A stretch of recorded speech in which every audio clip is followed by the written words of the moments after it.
Here's the tail of the tape. We get underway. Ramirez is a guy who is peaking. He's 28 years old, 5'6", 125. Reach advantage goes to Ramirez, 3 inches. Avelar, very young guy, only 23 years old, so we'll start things off. This should be a good scrap. Eduardo Ramirez, Isaac Avelar. We get things underway, and we go to the ring. And Jimmy Lennon Jr.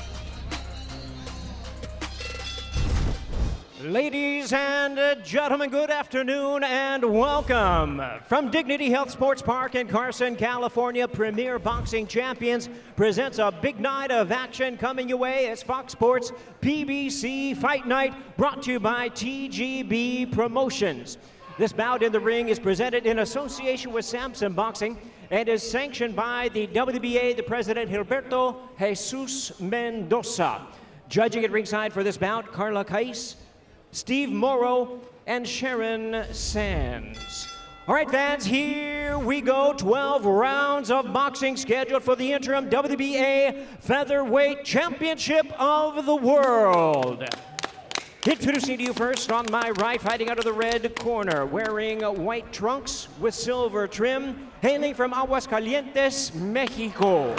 He weighed in at 125 pounds. His record, 17 wins, 2 losses, with 10 wins coming by way of knockout. Here is the world-ranked southpaw contender, introducing Isaac Canelito Avelar.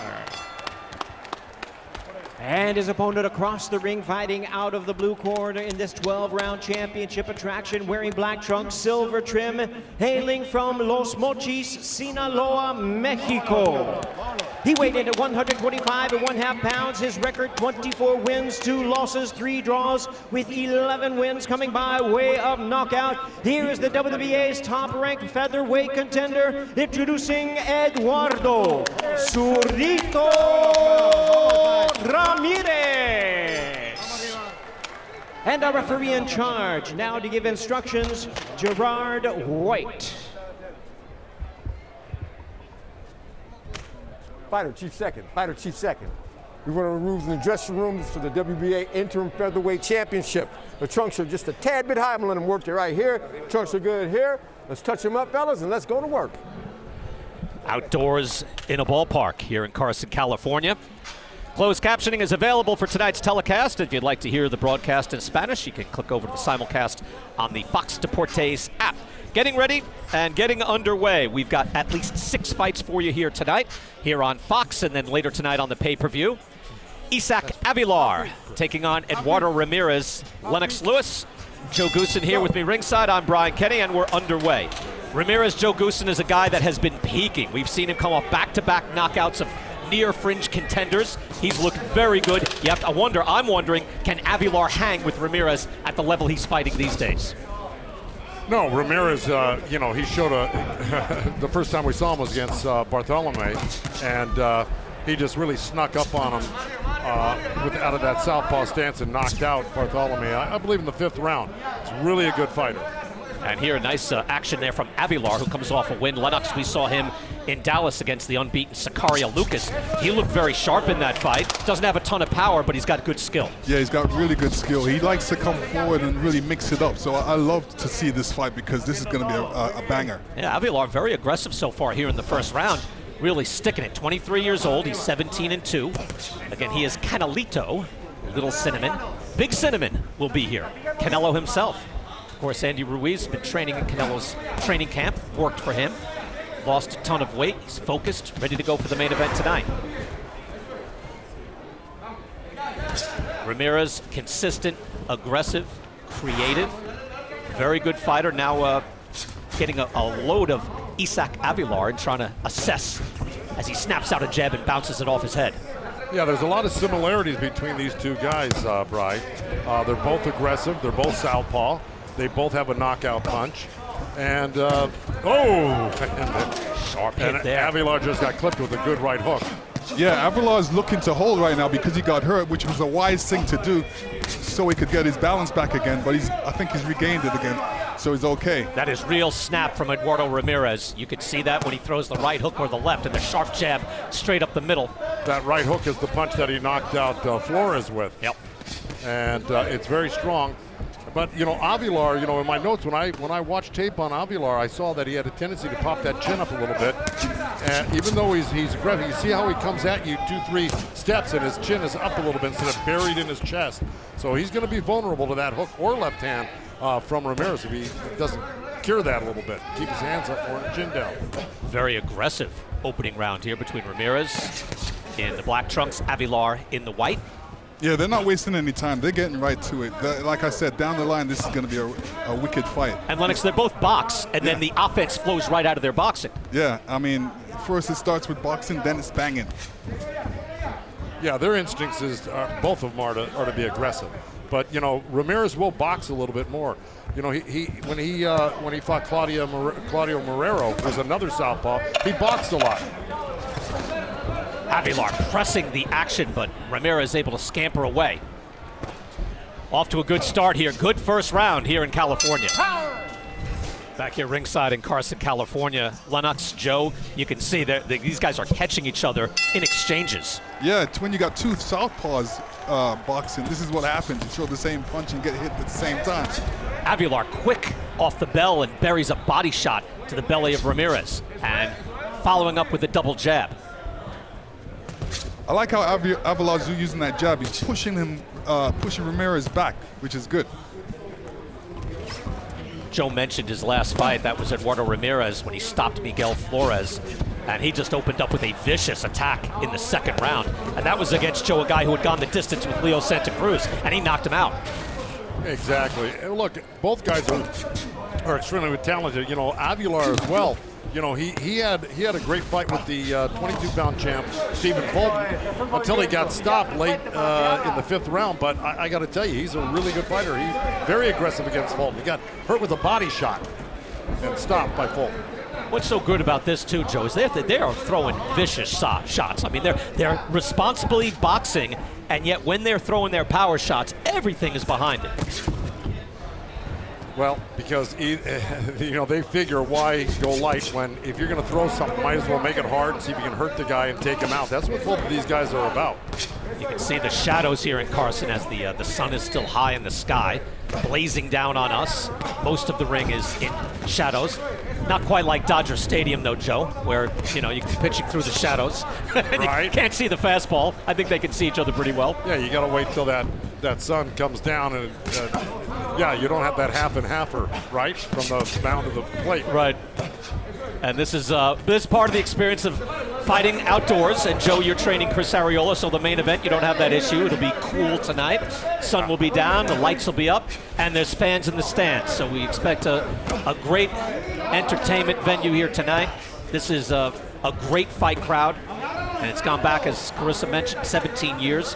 Great fights. If you don't throw punches, you will get booed, but that is not an issue here in round 2. No, Ramirez is really moving well. He's pretty sharp with the movement. He's not standing in one spot, and he's not getting hit. Nice counter there by Avelar. Can you see the constant pressure from Ramirez in the black trunks? Good counter there by Ramirez on his way out. Snaps out a jab, gets aggressive, hits him with the left hand. Good head movement there from Avelar. This is what we expect all night. We have evenly matched fights throughout the night, and this one is a burner from the start.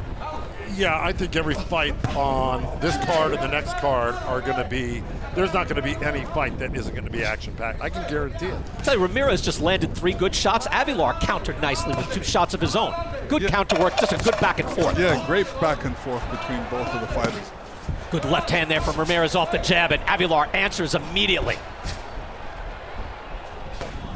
Final seconds punctuated by a Ramirez jab. Good action so far. Eduardo Ramirez, Isaac Avelar here in Carson, living up to the billing already. Back here in Carson, California, Andy Ruiz, Chris Arreola, the main event later tonight on pay-per-view. Here we're getting started with 2 fights in the sunshine here in Carson. Eduardo Ramirez, Isaac Avelar to open things up.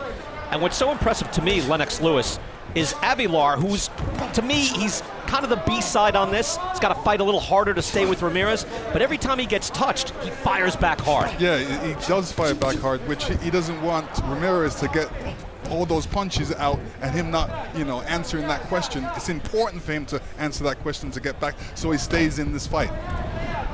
One thing that I like about him is that he moves. Oh! Avelar's hurt, and down he goes. Ramirez is that quick. That hook, that right hook of his is just devastating. 6, and Avelar 7, 8. the ref may not let this go on if he gets hit with one more good shot. Avelar trying to clear his head. Step over here.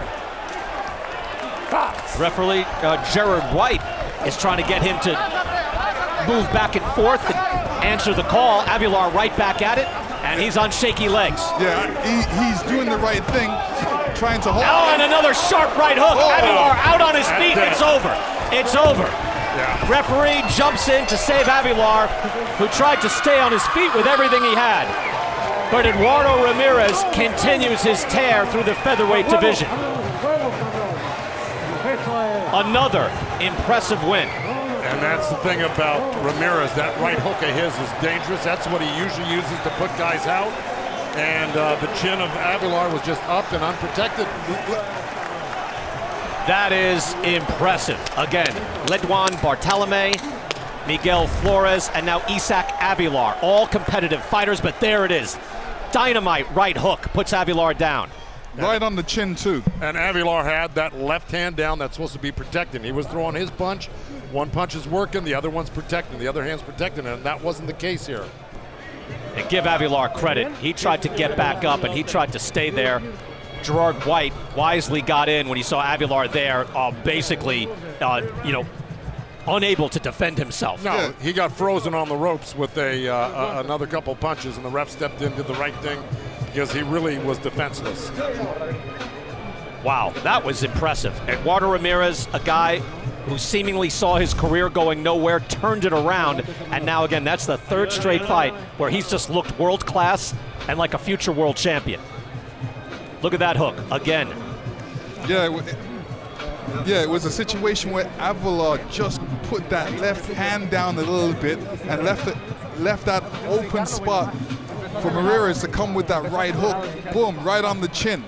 When you get hit, punch on the chin like that, it's hard to come back. That is the sweet spot for everybody. And here's the end, right here on the ropes, boom. He got clipped right on the temple there with the left hand by Ramirez, and then here comes that right hook, right uppercut, kind of a half of both of those punches. And the legs, look, here's where he drops his hands, he's defenseless. The referee spotted that and jumped in. I think that was the right call at the right time, where White was going to give him a chance because Avelar looked like he gathered himself, but he didn't get his hands back up. No, he was still hurt from that first knockdown. The second one didn't do him any better, and there would have been a third had he not stepped in right there.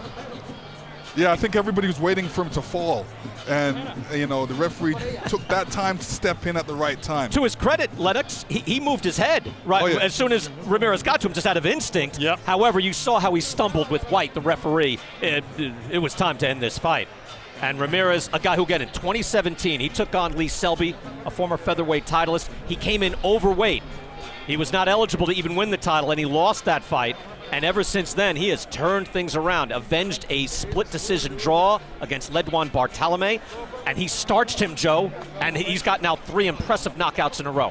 Yeah, he had that rematch with Bartolome where they had a draw first, if I'm not mistaken, Yep. and then in the second one we called, and it was just Ramirez all the way. Yeah. It was a blowout.